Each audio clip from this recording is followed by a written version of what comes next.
AP ఎన్నికల ఫలితాల తర్వాత అత్యధికంగా ట్రోల్స్ అవుతున్న వారిలో రేణు దేశాయ్ ఒకరు. నీచమైన కామెంట్స్ పెడుతూ ఆమెను మానసికంగా ఇబ్బంది పెడుతున్నారు. ఆమెతో పాటు ఆమె పిల్లలపై ట్రోల్స్ చేయడంతో ఎమోషనల్ అయ్యారు. ఇప్పటికీ ట్రోలింగ్స్ ఆగకపోవడంతో సోషల్ మీడియా అకౌంట్స్ డిలీట్ చేస్తున్నట్లు ఇన్స్టాగ్రామ్ వేదికగా తెలియజేశారు. ఇక ట్విట్టర్, ఫేస్బుక్ అకౌంట్స్ని క్లోజ్ చేస్తూ అయితే తాను బాగా కోరుకునే కొంతమంది గొప్ప వ్యక్తుల సలహాలతో ఇన్స్టాగ్రామ్ ద్వారా అందుబాటులో ఉంటానని తెలియజేశారు.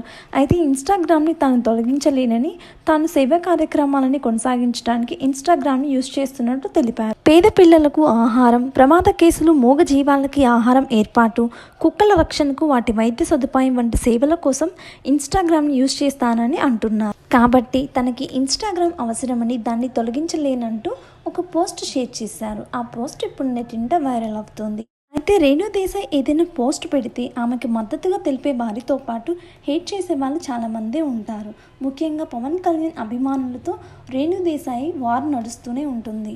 మీకు కనుక ఈ వీడియో నచ్చినట్లయితే లైక్ చేసి ఇలాంటి మరిన్ని వీడియోస్ కోసం మన ఛానల్ని సబ్స్క్రైబ్ చేయండి.